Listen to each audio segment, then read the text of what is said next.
Yo. No, What's up, everybody? dude, that was weird. Like, the video like stuttered, so I thought it wasn't gonna go on, but it eventually did. Look how pretty the channel is, guys. Look at this. It's much cleaner these days. I have splurged with some of the monies that you have provided through the campaign, and we've got some of this. So hopefully this will bring some more production value to the channel. So we've got some folks in the chat already. What's up, everybody? How's everyone? Oh, it's just you and Nefarious. I thought it was somebody else. So thanks for stopping by, Nefarious, if you're still around. But yeah, this is the first week. This is number 40. This is the first week we only have one guest. So, man, Joe, you're slacking. Look, man, I prefer one guest. The two guest thing is fun. It's great. But I can't. I have to focus on the guests more. You know what? I can't trick as much guests' awesomeness is going to be enough for two. Right. Oh yeah. I mean, that's without saying. Hey, Shadowhawk. Yeah. See, we're desperate now. We're both on it. I know. It's a problem. It's a problem, dude. We need to get away from this. Hey, I'm glad it's finally happened though. Finally bought StreamYard. Have the utilities that I need. And I can totally play a trailer right now. I could totally play a trailer before. I just, Now you can play a trailer for real. Right, correct. So anybody out there who Black Rose, welcome. Anybody out there who hasn't seen the Star Surger trailer, here you go. Welcome to the future. A place where you can find anything you desire. If the burner gangs don't find you first. Where the fastest racers are artificial. And if you're human,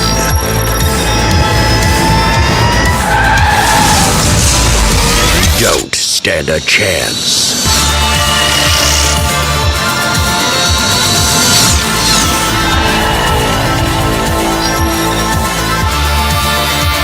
Star Circuit.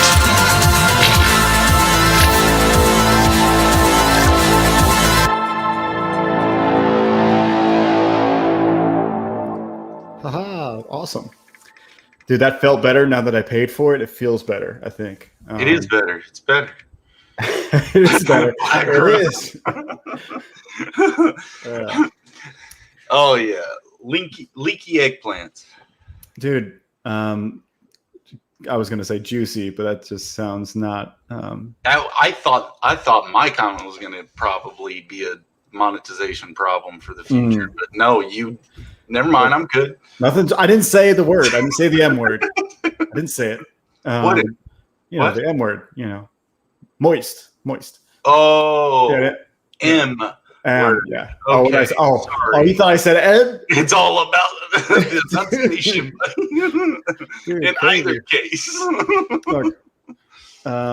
Okay, so that's funny. So K Manifesto's here. Hello, everyone.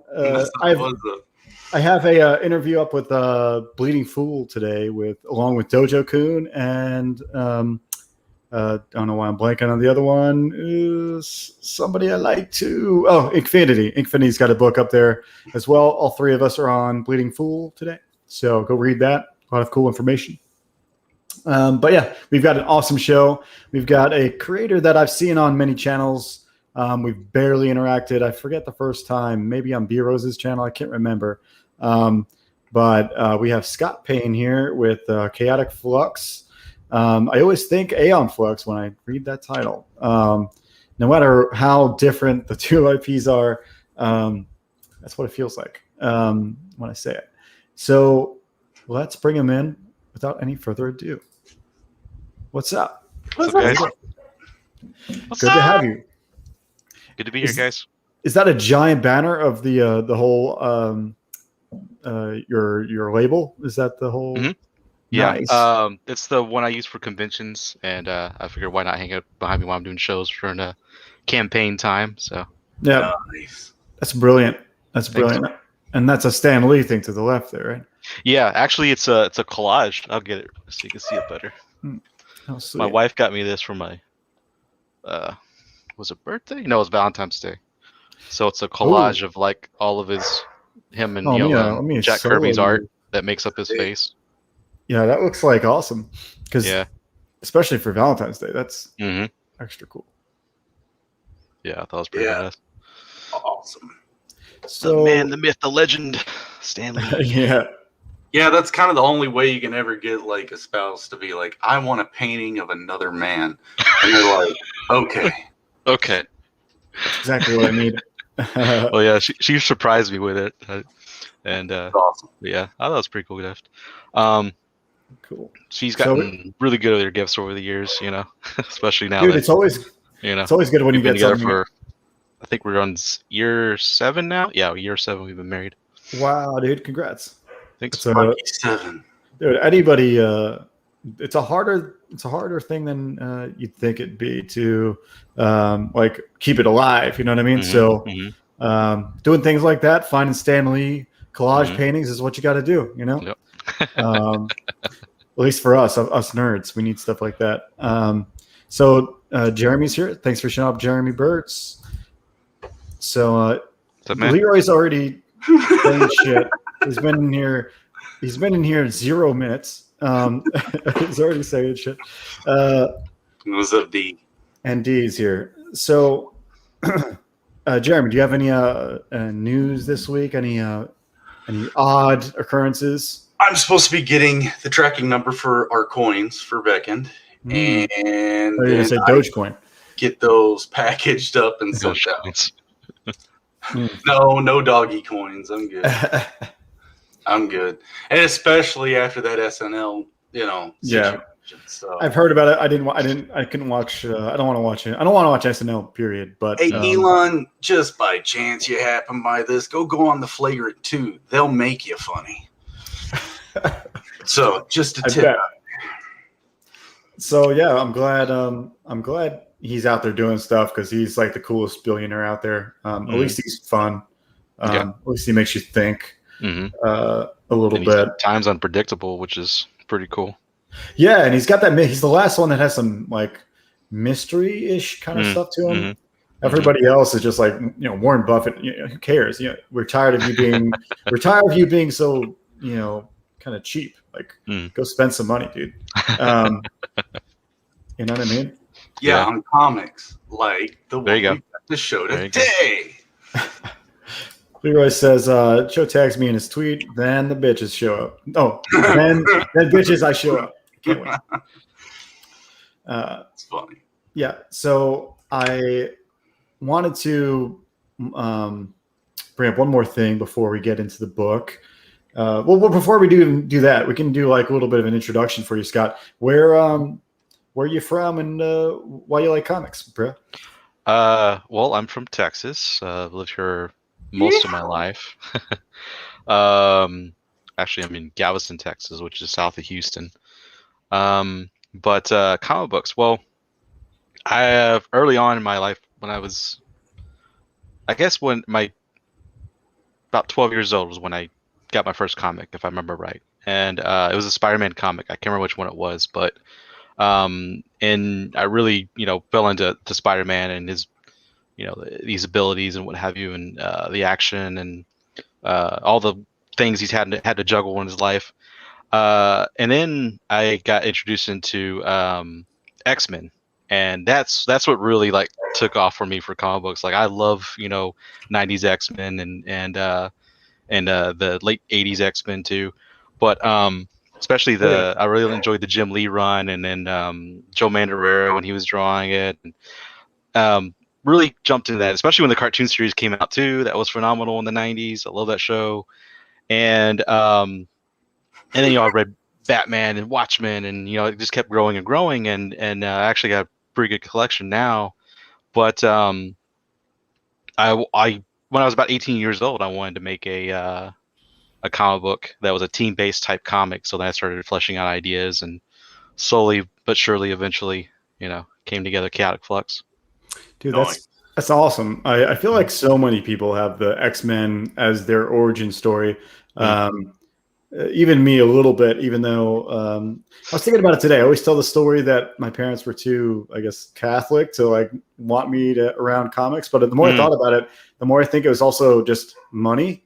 And maybe I'm giving them a short end of the stick by saying that it wasn't just, morals. It was more like they just don't have kind of that kind of cash to throw around. I think at the time we were living in New York, and it's just anybody middle class. It's hard to live up there. I had a friend, a childhood friend. His parents were real religious, and eventually they gave in and let them do like certain things. Like I remember when I got Mortal Kombat when I was a kid, and his parents were like, "Oh no," but slowly they caved and let him start playing stuff like that, and getting more into the adult stuff. But I remember too, like Zelda was taboo for them. Like the sorcery stuff, like they're like no, but eventually they let them start playing Zelda too. I just thought it was so funny as a kid that it's a weird thing though with that stuff. It's odd how perceptions. I don't know how it is for other people, but I know like different whatever you want to call it, different people's upbringings bring up like I feel like everybody's got their own interpretation of what like is righteous. You know what I mean? So, well, real quick, who's your favorite X-Men? Like, I heard this about Xavier the other day. It's like he seems to be a lot of people's favorite, but it's like, isn't he the worst one? I mean, he can move absolutely anything and influence but his legs. Right. Well, there's moments in the comics where he's able to do it. Like, remember he used to have a suit, and he can use his powers through the suit to make himself so he can walk. But I can't remember why that went away. There was a particular reason for it, and why he did. It's seldom used in the comics. Yeah. But yeah, that's a good point. Like, why doesn't he just do that all the time? And another person said something about Cyclops just looks at stuff. So I mean, I he's think also. I think that's the best one, right? You just got to look at things, and they're not there anymore. It's a good point. It's a little lazy, but he's got a lot of leadership skills. I feel like that's Yeah. I feel like Leroy. It's cool to bring up my shirt, but now you're bringing up my heritage, bro. I don't know why Joe doesn't wear Crisco in his hair like a normal Italian. Because, dude, the Crisco messes with you. You start losing your hair faster. Crisco. You'd know if you tried it. Chaotic Flux has excellent X-Men like flavor to it. As you scroll through it, you're getting the color schemes. You're getting the textures, which I really like, which really comes off of a lot of those Wolverine sketches that you see floating around. It's just this heavy texture. And I absolutely love the creature design. So I can't wait till we get into it. Oh, yeah, for sure. I want to do, because that was a good introduction. Jeremy and I are art bros primarily, but we're both writers too. So we're like artists that also write. And I think it's interesting because we're talking to, you're the writer, right? So it's your hashtag just the writer. Am I right? Yeah, writer creator. That's what I always hear. And even though that's like a joke, I feel like a lot of writers are just, sometimes you can be just like Kemosabe, who is actually an artist. He's just a little bit maybe behind the curve, just slightly. He could be an artist if he spent 3 months practicing, but all he decides to do is do it. If he does it, he's got so much support behind for it. For sure. But that's what I mean. Like, do you have any of that kind of? Do you have like an artist background at all? I used to draw as a hobby years and years and years ago. I think the last time I drew something was maybe 15 years ago. And I was okay at it. It was mostly what I did was because I was still learning a lot, so I would copy a lot of art to get the feel of, how to do stuff. I copied a lot of Joe Madureira back in the day, and a lot of Greg Capullo, Spawn, that kind of stuff. Did you ever draw an X-Men? Huh? Did you ever draw an X-Men? I did Wolverine, a few times. Yeah, I did Wolverine a few times. So he likes him enough to draw him. That's favorite enough. Yeah. Yeah, of course. And actually, so that's right. That me and my buddy back in high school, because we were both into drawing at the time. And you remember the Age of Apocalypse Alpha cover that had, you open it up and it has all the Age of Apocalypse X-Men on it and Apocalypse in the background. We drew that whole thing together. Awesome. And that was a lot of fun. I wish I still had that. I don't even know what happened to that. That was years and years and years ago. Incredible. But yeah, but like I said, I haven't really drawn in a long time. Sometimes I feel like, getting back into it and, seeing if I could still do stuff like that. But well, you found your way here. For sure. I feel like it's I brought that up because I feel like it does serve writers to know some of it. Like anybody has a little bit, because then you're able to just sketch your way into some of it. Right. Well, just like putting together these books, the last few years, I've learned so much, especially with digital art. And like I'm learning a lot with Photoshop right now, and just all the different processes involved, and then how to edit things and what have you. I've been doing a lot of that and learning how to do those kind of things, and I've started to kind of learn how to color some, and that might be something I want to get into. I haven't decided yet. If I just have to take the time to sit down and really, analyze all that stuff, how to do it right. But if you have any questions, we are art bros. So right. There's plenty of help that could we can assist with. But yeah, I think that's somewhat of like it's one of those things on a resume that we would put down a perk for a writer. It'd be a perk for you guys to have some art ability, because then you just inherently know some things, and you can sketch out maybe your ideas for what you're writing. Oh, dude, that would speed up the art process so much quicker for pencilers or anything. It's just excellent thumbnail. Yeah, I thought about doing like sketch, like little layouts before. But my artist, he does pretty well without them. But it might be worth trying out just to see if it does, help him and speed him up. If it works well with this process. It's tough. I was going to say this before, Jeremy, but a lot of times you almost don't want. You don't want that much input, but you do like rough sketches to go with the panel sometimes, especially if they're bringing up some specific angle. They're like, oh, I want it shot from the the grooves on this AC unit, and you're like, what do you mean? And so they need to show that. And so, I think that'd be cool to see, from more writers to be, confident, try to, a little bit confident about the art skills. But let's, Jerry brings his input, dude. Go back to your game, bro. What are you playing anyway, Leroy? Is it skill based, or is it one where you can do a stream and play it? All right, so let's bring up Chaotic Flux. And talk about the book a little bit, because this is not the first one. This is definitely not the first one, guys. And I found this out maybe the first time you brought it up, and because I'm newish to the scene, so seeing it for the first time, I was like, oh, this is cool, and I realized it wasn't the first issue, so. Maybe you can give a little bit of an elevator pitch for not just 3, but maybe the whole thing. Whole shebang. Yeah. No problem. Unless you want to just play the trailer, it's in the trailer or something. Well, the pitch for the issues in the trailer. But, okay. But the overall is not. I do need to make an overall trailer. I've been thinking about doing that. I think that's something I want to do here for too long. I got so many things I got to put together, though. I got a lot of ideas for stuff, so but that's definitely something I'm going to try to do here soon. Chaotic Flux centers on a super team called the Crimson Flame, who unite in a dark future to help rid the world of genetically engineered mutant abominations that come to be known as Dread Fiends.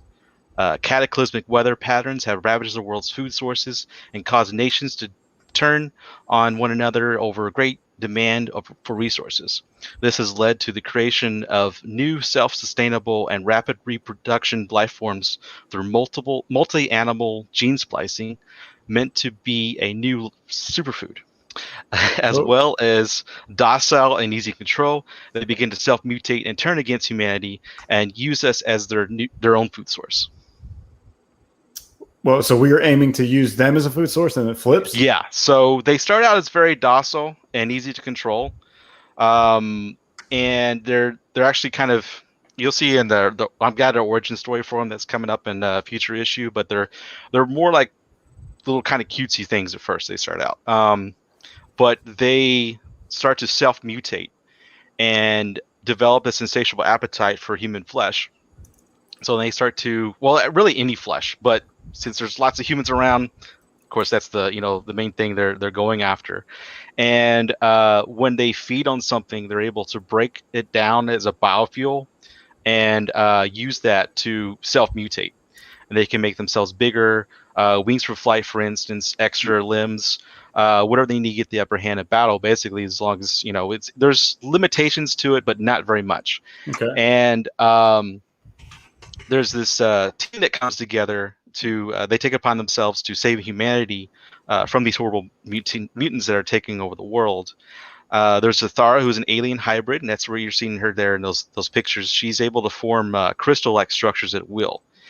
She primarily uses it to make different types of weaponry. So she'll make axes, throwing daggers, different swords and things like that. She'll even make weapons for her teammates as well. You'll see in the series, and you'll see her use her abilities in new and interesting ways as the series goes on. She has a lot of hidden things that have to do with her abilities too that you'll see. Actually, in these 3 issues that are out now, you see a lot of her user abilities in some really, really cool, surprising ways. One of I don't think it's a spoiler, but one of the things that she can do is that she can detonate her crystals. So, for instance, she can make throwing daggers, throwing them at an enemy, and then detonate them like little bombs. Yeah, that sounds like a good game design type of mechanic. Well, I'm a big gamer, so there is a lot of game kind of ideas in this. Like, she's my rogue type, right? And so she's very agile, fast, surprising type character. And then there's also Soren, who's an exosuit pilot. Huh? Play Beckend on PC on Steam. Go play Beckend. Okay. No, that's his game. But keep going. Sorry. There's Soren, who's an exosuit pilot, and he fights in this exosuit called the Reaper. That's all kinds of awesome weaponry. It's a prototype exosuit that his grandfather created for him. His grandfather is a weapons designer for the U.S. military, and he's actually hoping to reconnect with the love of his life. They've separated over the years over certain situations.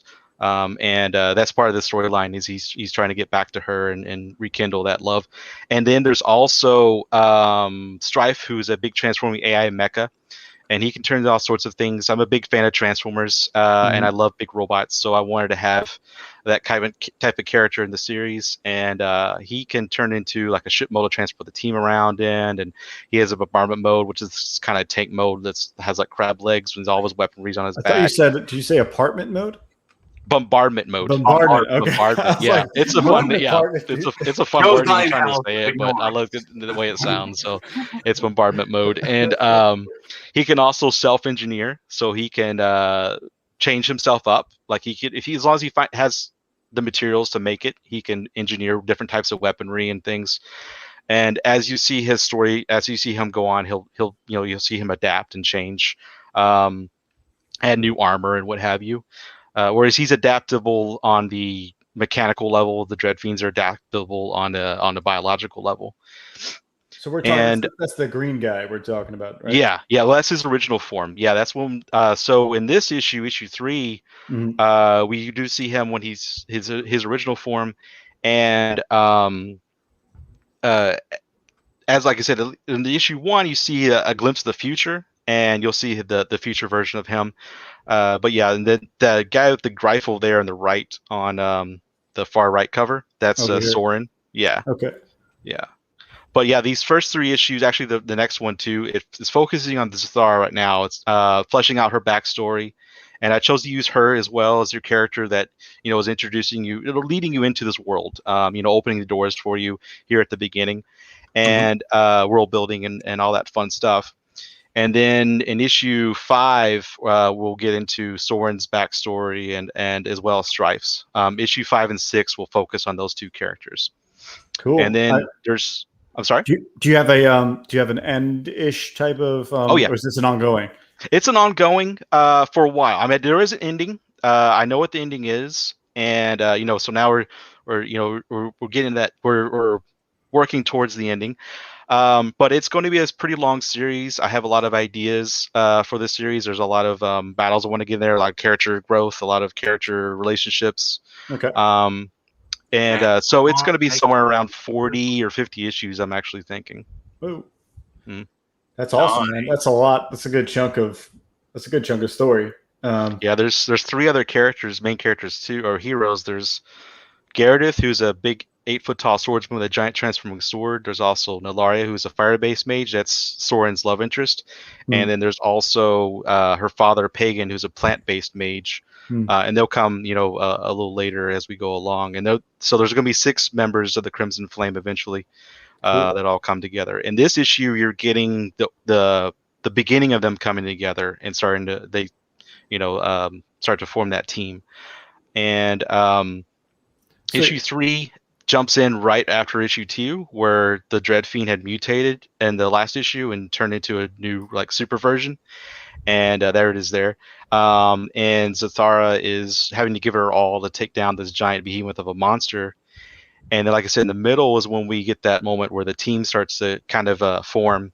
And that guy, Lieutenant Vladik, he's on a mission to capture Zathara for his master, Thraxus Prime.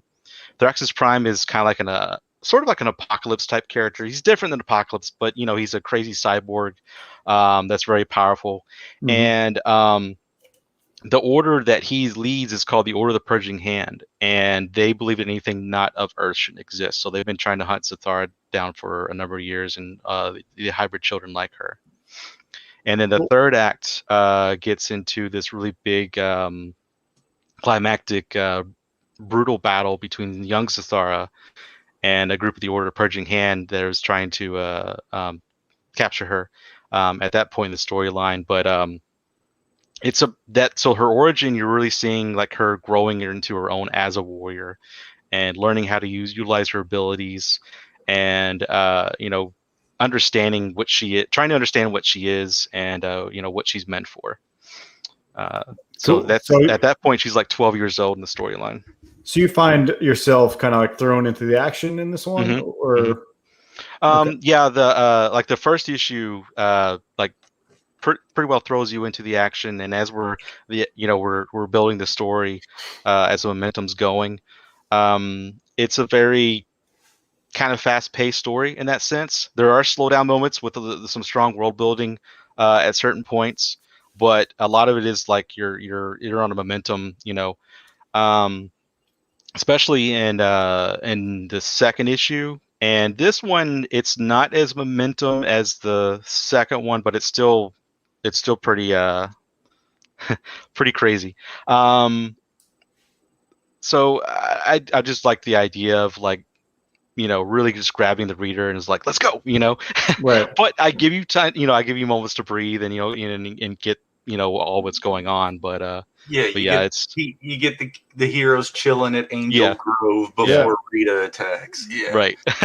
I prefer that over than the other option is you give this pretty much this exposition that takes forever to get to some sort of interest. So I'd rather you get thrown into it anyway. I see Page One Comics is up in here. What's up? Catching up with chat. Reverend Bear's in here. Coleman's here. 24 Eyes. Johnny Cage and Leroy has a hilarious bit there. But yeah, Page One Comics. Yes, he's been going off. Frog G knows how to work that range. Yeah. I think for the first part of your whole pitch, I was trying to figure out what Leroy was saying, but I figured it out. You meant what I was trying to say here. Maybe that's why I thought I wasn't paying attention. But I do think you're probably in the right mode of like finding an excitement and this kind of deep kind of reversal of our needs in the future, and how all this would play out. I see, like I said before, I see a lot of the game design elements. Maybe I know Jeremy and I are both huge gamers as well, so maybe you have any influences from there that you can point out from the gaming end of things. I mean, if you can't tell, Resident Evil is a big influence on this book, particularly with the monsters and the fact that they mutate and they're very unpredictable and very nightmarish.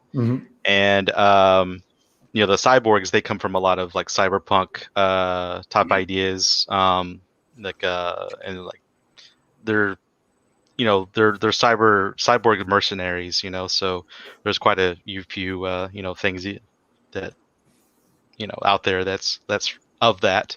But let's see. I know, like Jeremy, what do you see in this? Do you have any if you had to make a call of any other IPs that you're Power Rangers? I mean, I was really heavy on that. It's got your monsters, your giant robots, and your transformations. Maybe not so much mutations of Power Rangers, but you get what I'm saying. It's color. It does have that 90s Saturday morning cartoon color feel, and like you're saying, that fast-paced action. Again, why I kind of hinted at the with a little bit more of that grotesque kind of creature stuff. Yeah. But yeah, I hear you there. So what's on this trailer? Let's watch this trailer. Let's go back to the trailer. Yeah, watch the trailer. And audio. Yes, I'm a champion. I got audio. So any kind of preamble to this trailer? It's just self-explanatory. Yeah, it's pretty self-explanatory. Okay, let's roll this thing.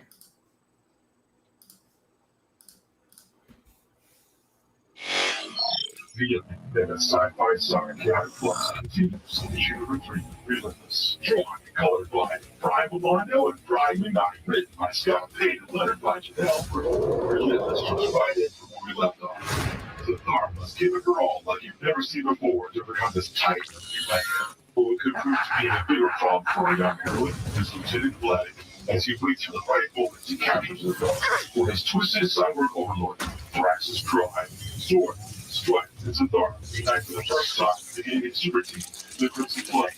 FLUX, a bloody showdown in Ladderless. All this and more packed in 30 pages of relentless sci-fi action and suspense. Don't miss out on FLUX number 3, Relentless.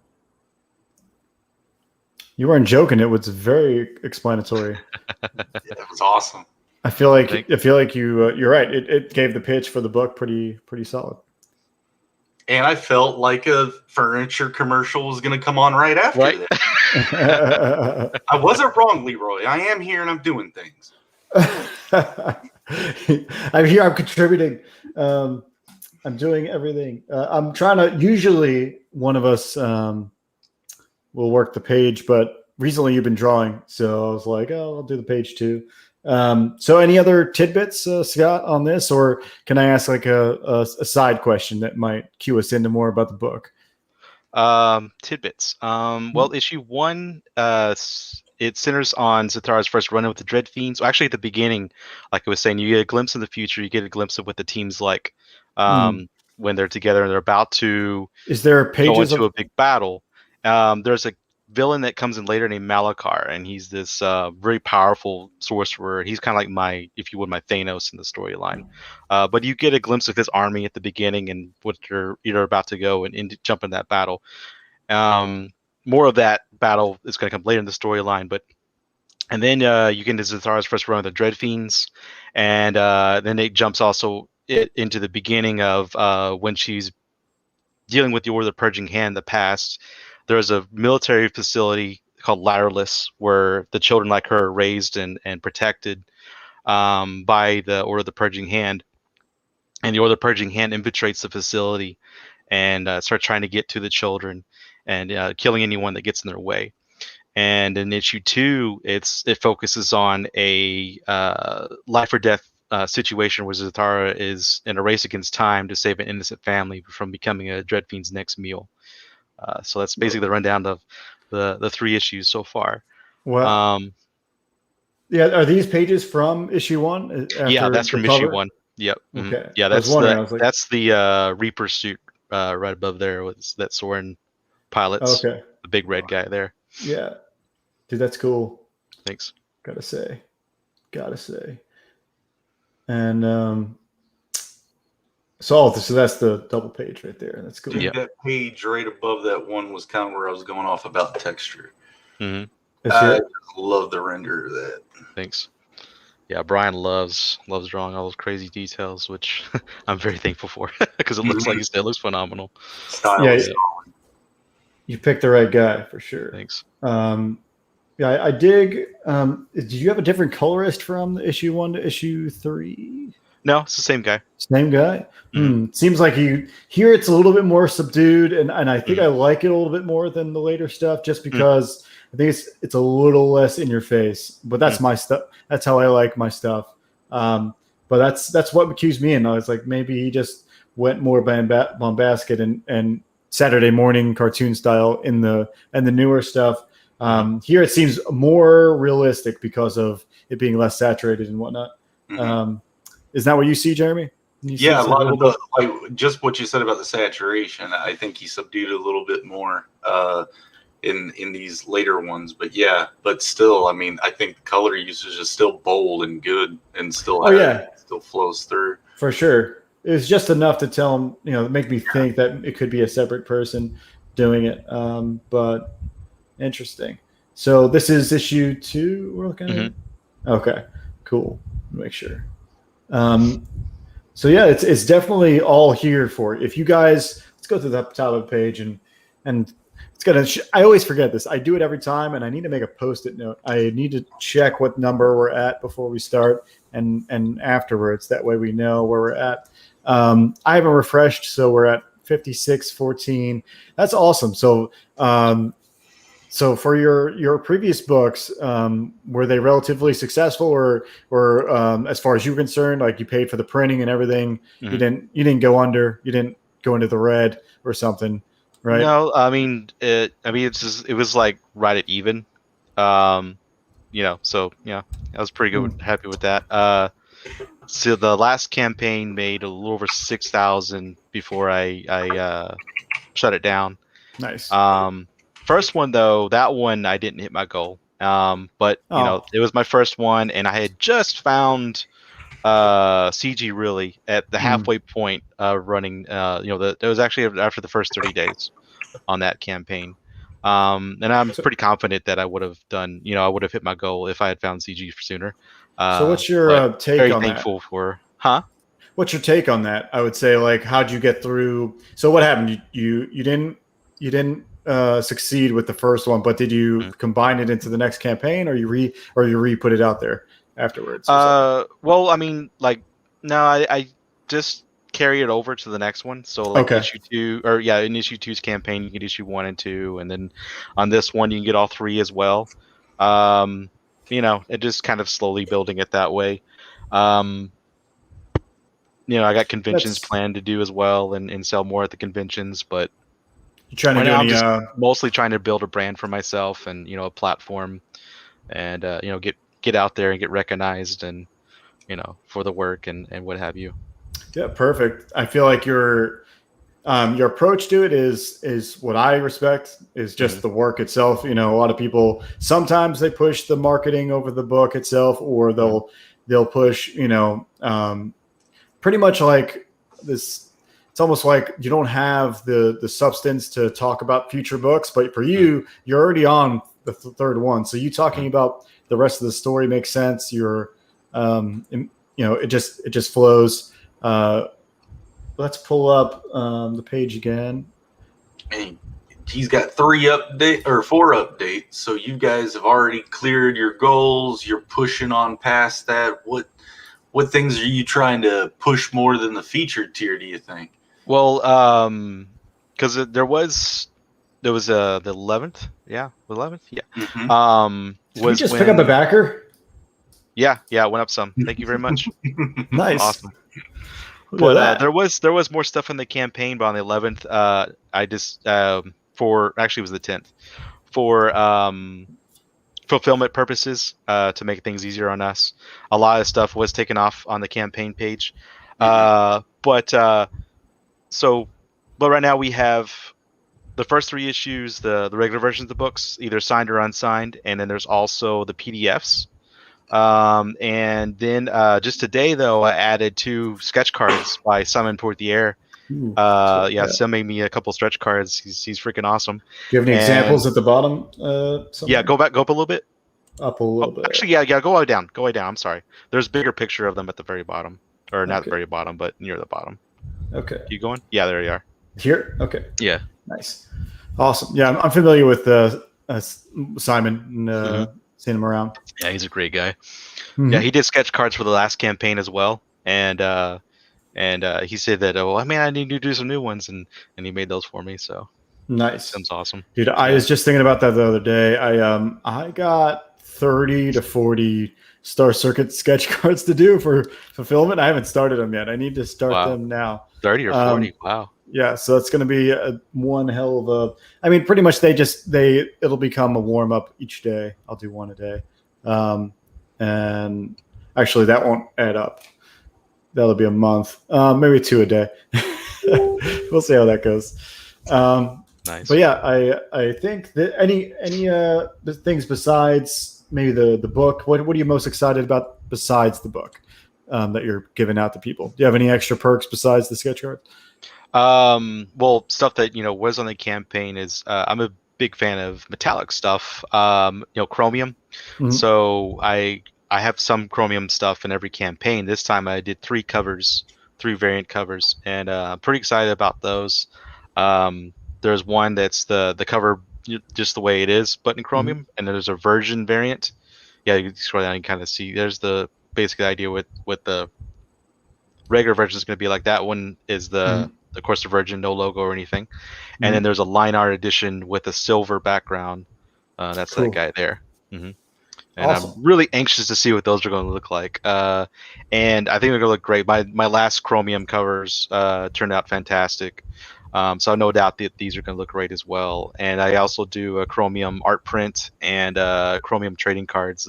This time you're going to get a trading card of Lieutenant Vladik and a trading card of the Super Dread Fiend. Sweet. Oh, this hat, man. Yeah, the hats are going to be cool too.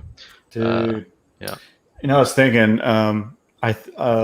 next time around, I'm definitely going to do some hats, but I was like, man, it'd be cool to have in my story for Star Circuit. There's a company that the main characters are kind of the family owns. It's called the Metric, and I was just thinking about making like employee shirts for the company. It's right. like little patches on the chest. It would be cool to have like you work there.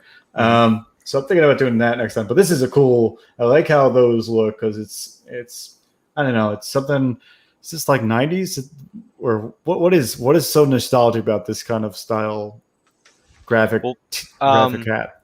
Well, that's one of the interesting things I think about Chaotic Flux is, it's a lot of like I've designed it to be a lot of elements combined. So you've got this anime feel to it and manga. You got the 90s comic book feel. I like, you can tell I'm a big fan of like Gundam and Robotech, and so that's definitely influenced on the design of the Reaper exosuit. For sure, I can see it, and I obviously love those IPs as well. And things like this are fun, man. I dig trying to put that kind of stuff together. So no longer available. All these have sold out. Is that what you're trying to say? No. Well, basically, but it's just that it's easier than like order, because the main thing it was the what is it, the chromium covers. The guy that makes them and the trading cards and the art prints, he only ships in bulk. Like I think you have to order it. He only ships it when you get to like 30. I think it's somewhere around 30.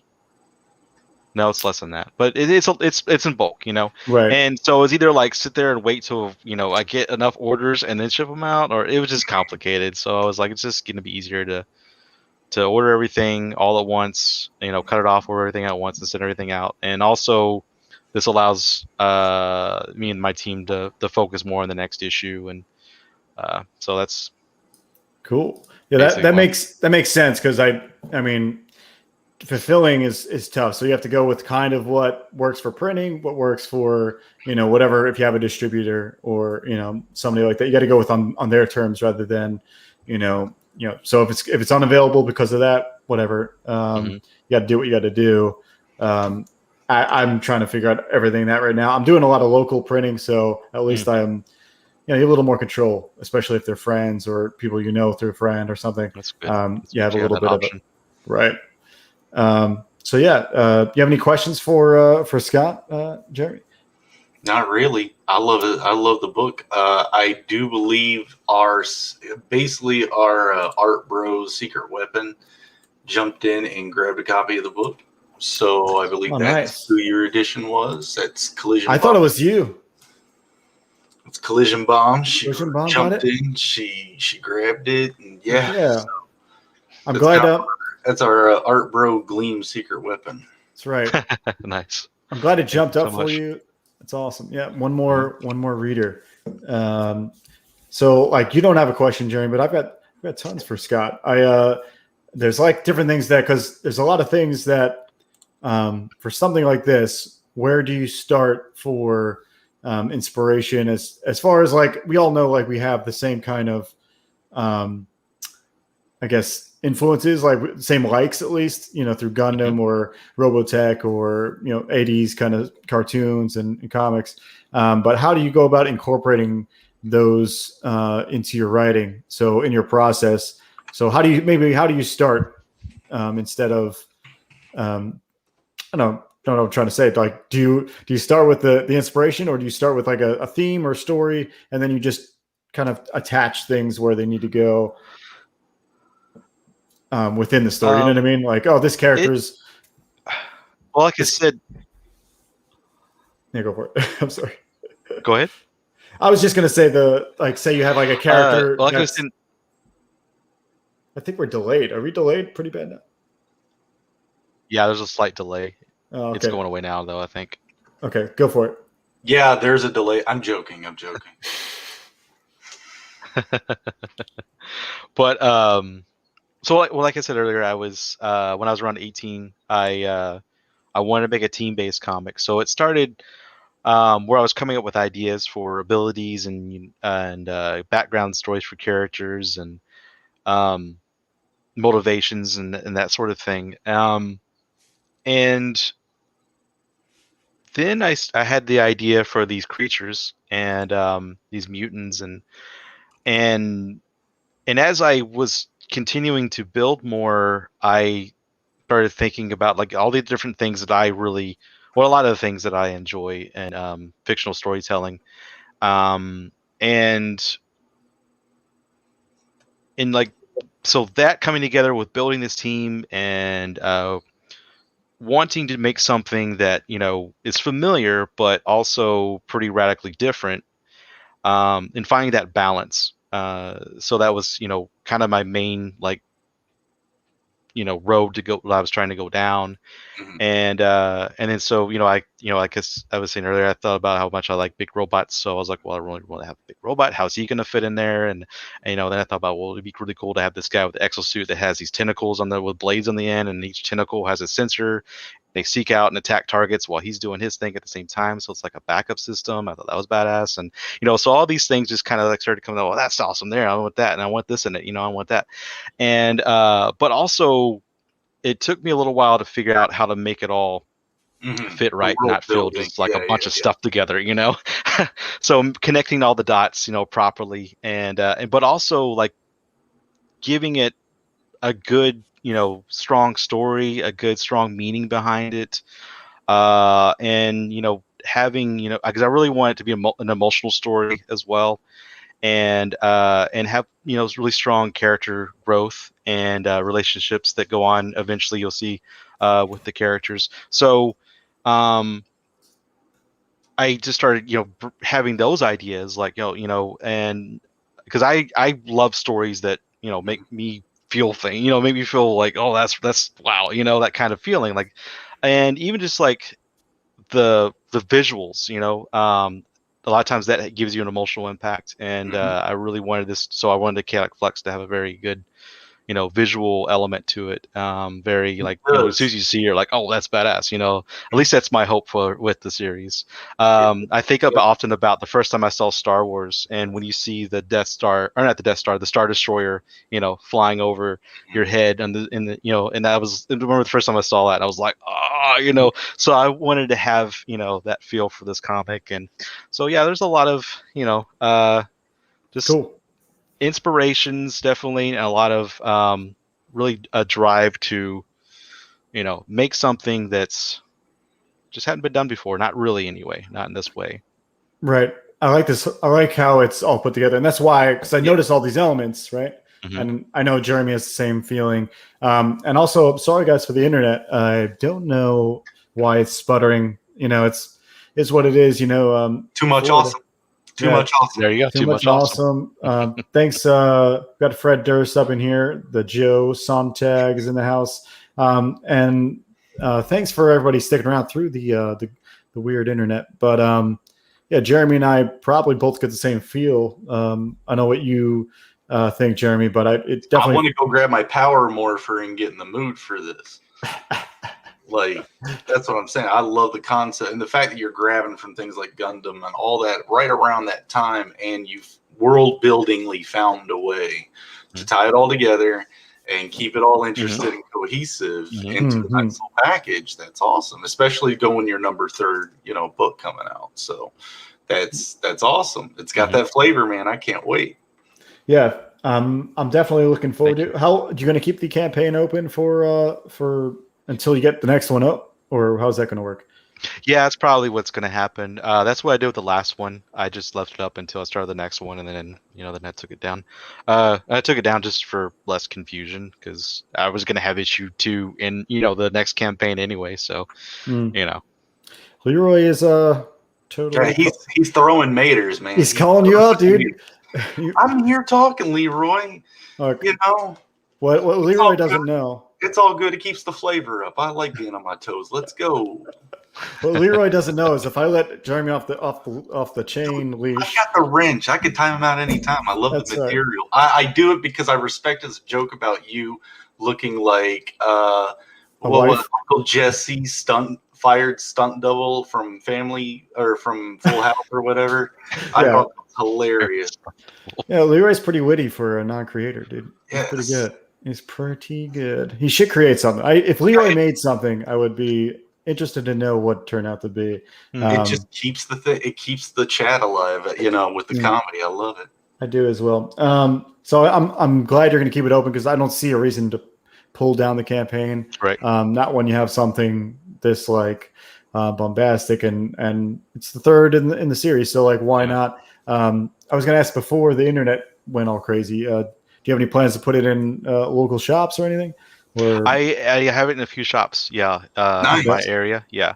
At some point, I'd like to try to go out further, but I just got to find the time to. It's weird. I don't know if y'all have any experience with trying to get your books in shops, but starting now. Yeah, there's some people that are they're very picky. There's a local chain called Bedrock City Comics, and I've submitted the book a few times to them, and I don't know if they're just not reading the emails or what. But I've heard they're just hard to get in anyway.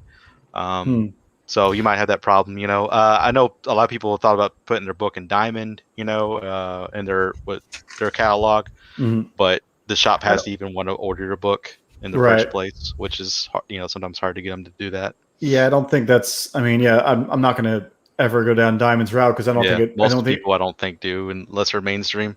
That it doesn't really work with our kind of timeline. I'm not going to put out another book till next year, except it will be a giant chunk. I'm planning to do a giant chunk instead of. I would have put out a giant chunk in the beginning, but I think it's cool that my first book's only 30 pages, because you get this, less risk. You're like, oh, $16 isn't too bad to buy a book. Let's do that really, really quickly. Speaking of, let me bring up my page and talk about Star Circuit for a minute, because we're going to usually when we only have one creator on, we end around 1 hour. So let's bring up my page. We'll talk a little bit about the notifications, the new notes for Star Circuit. So Star Circuit is, I don't know what week we're on, but we're relatively where we are we're last week. It's just I've been working so hard getting the book ready for print that I'm really slacking on promoting and getting on forums and stuff. So, but for now we're still killing it, but it's the progress is slowed, but I do have a big update coming soon. We're going to the printers this week, probably Friday. Nice. I was doing this before. Shout out to Comic Impressions. I got their samples today, and they give out a hell of a lot of samples. Mm-hmm. I don't know. I'm gonna get on that. That's badass. Maybe it's just me and they like me, but it is a lot. They gave a full tray. They gave me a couple of floppies as well to Star Circuit on this. You want Star Circuit on that. You want Star Circuit like this. You want Star Circuit everywhere. And we will have it everywhere because I'll have we've got shirts in the printing right now. Patches are being printed right now. And with Comic Impressions, yeah, sure. How well do patches do? I've been curious about if it's worth doing patches or not. Well, I am giving away for free, so it's a stretch goal. So, well, not everyone. I'm doing. I think if you buy 2 books, pretty much you get a free patch. So $32 and up. That might be a good way of doing it. I was looking at that. It's not bad. It's cool because it's funny because I'm going to probably just sew it on a hat, and I should have just made a hat. But a lot of people, I think Shade of Red influenced it and kind of got me with the whole, it's like a biker kind of thing to do to put patches on stuff. So it's like it fits the motif of the biker stuff. Yep. And my book and your book are pretty close as far as inspiration. Like I said, I don't know if you've seen my IP matrix. I might bring that up in a second, but because that's interesting to bring up since we talked about it. Mm-hmm. But our influences are similar in that they're old school kind of. Gundam. For me, it's Akira. For me, it's F-Zero. Mm-hmm. And I definitely get all that from your book. Right. So a lot of that Tron, everything comes in here to play. But anyway, I'm glad you're an Akira fan too. That's like my most favorite movie. Dude, it's almost my most favorite comic. It's up there too because the manga is just like it's such a. I don't know how many hours he spent making each one of these pages, but they're so detailed and impressive that it's hard. You're hard pressed to find something that detailed. But I love the animation. Well, yeah, for sure, man. So in this campaign, you can get a combination of many things. This week, like I said, I spent a long time putting together the design book that comes with the book. So it's called Layouts and Design, which will be the whole first issue in layout form, which is just the sketch form. And they'll all lay right next to the finished kind of penciled page. So you'll be able to see the start to the finish kind of, which is cool. Plus you get to see a lot of my process, a lot of the early designs, all this crazy stuff. I always talk about me designing like odd stuff that you never get to see in the book, like bathrooms and toilets and things you never see. And actually ran out of room. I didn't think I was going to need this much room, but it's a 40 page including covers. And geez, it just is not enough room. It's not enough room to put everything in it. So Leroy, what is he saying? Leroy's saying, if you don't have an idea for the book, just rip off an anime movie. Hashtag just a fan. I know, dude. Look, Leroy knows half of creation is stealing, and Leroy must have been like a reject, like cast member on SNL. Not recently. The other big perk to my campaign is this bad boy. Which is the thing that's been scrolling at the bottom this whole time. Star Circuit Burner Cycle, which is the Metric X50. It's a giant 3D print. Like if you know 3D prints, they're pretty crazy and they're pretty detailed. But this thing's 7 inches long, so it's like a brick size kind of length, and it'll fit crazy on your desk. Look nice. You can paint it yourself because.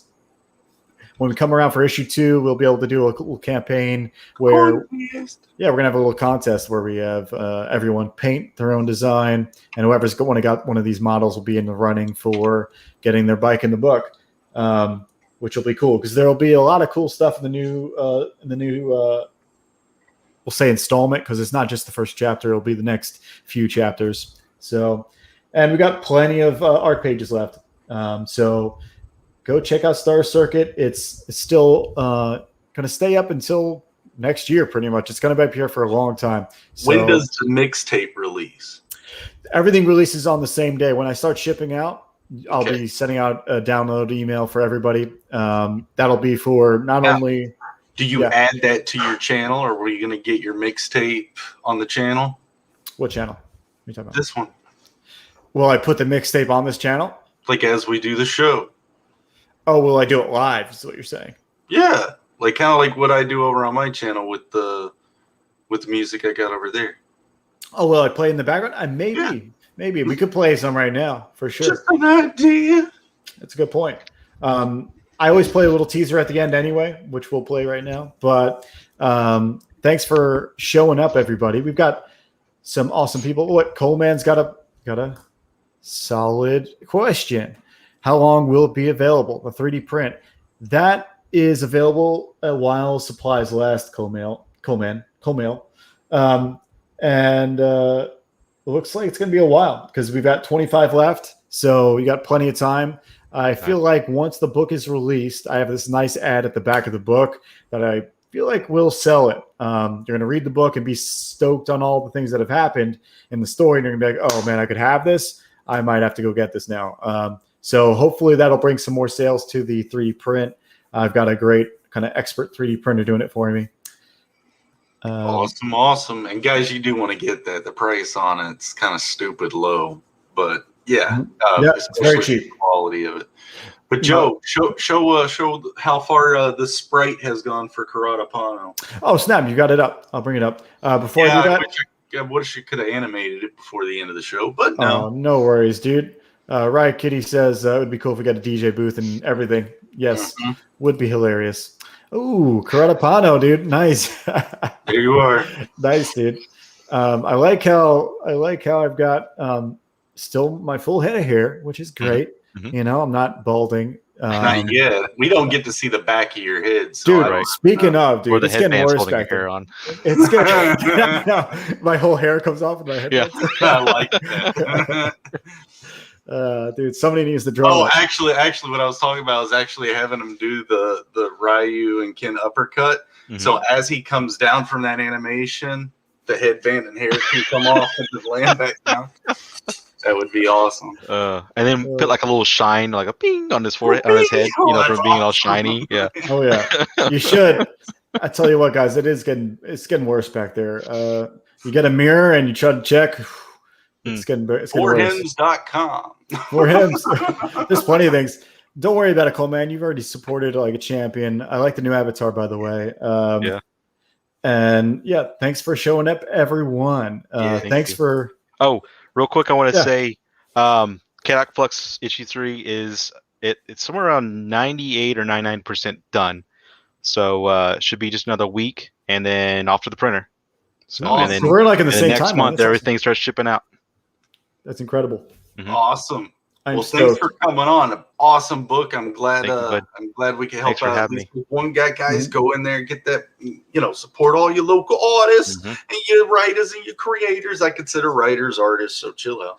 Look, they are artists. They are. They play with words. It's a craft, and so I also want to thank everyone in the chat. Thank you, Herrenberg. You've been doing such a good job putting up links. Same with Frog G. Yes. The Link Champions. I'm glad we got you guys as wrenches out here.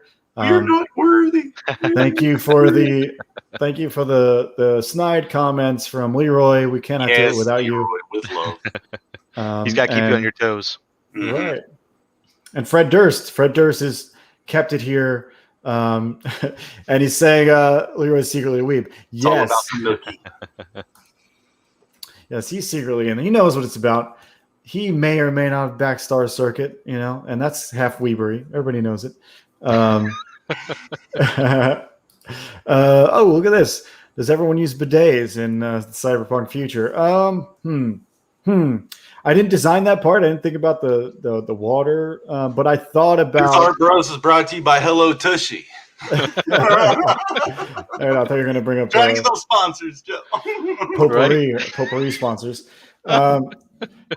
So I did design the toilet, just not the spray action. But believe me, if there was such a time where I need to design the exact function, I think so. I think bidets are the way to go. I don't know what water they would use because it's kind of high, something that's probably scarce in the future, but we'll see. Maybe some sort of suction. Like, we don't have enough water for you to clean your ass with it. Right. Pretty much. Astronaut toilets. And our last, we want to get out of here, but some great comments coming. Roy is an undercover weebie. Admit it. You have to love anime. You just called out Ninja Scroll a legacy American anime. Yes, you did. And Ninja Scroll is one of my favorites. Who doesn't like Ninja Scroll, man? Mm-hmm. You can't help watching and be like, "Why? Who made this?" It's right. And we all know who made it. But I need to go back and watch a couple that are on my Amazon Prime list. Anyway, we're going to end with one of the songs that you get for free if you get Star Circuit for free. Nice. It's the soundtrack. It's a 5 or 6 song soundtrack. A lot of our fellow CGers are on the Synthwave, which you can actually go listen to this one in full on Spotify right now. Just look at Bosto on his new album, Comics Wave. Yes, Volume 1. And we're going to end on that. Thanks for coming, Scott. Thanks for having me, guys. A lot of fun. Jeremy, it's been real. I hope to hope to have a sketch battle with you eventually again, Jeremy. I was thinking about this the other day. You don't want to get stomped again. Dude, did you just say stomped? You don't want to run away again. Look, dude, I've improved in my look. My hand hasn't improved, but my mind has improved. There you go. I've recovered. And so I'm ready. I think I'm ready. So I think we'll start planning another sketch battle. We might even have a referee come in this place and do it for us. See that? I think that would even out the playing field because I think you cheated last time. How so? I don't know. I'm just trying to cause controversy. You should. I did cheat and spread it around the internet. All right, everybody. Have a nice night and a great week. Keep at all your projects. Go buy and back Chaotic Flux and Star Circuit, and wait for Jeremy's coin to come in the mail. Whoa. Hold on. I just insinuated you won. You didn't. What, the sketch battle? Yeah. No, you didn't. No, I just gotta clear that up before this show ends. Okay. Just make it a point. Okay. You won, Jeremy. You won. You won the first one. It'll be the last. All right. You gotta get that. I have to, dude. All right. I'll see you, everyone. Have a good night. Guys. It was awesome. All right, everybody. Bye.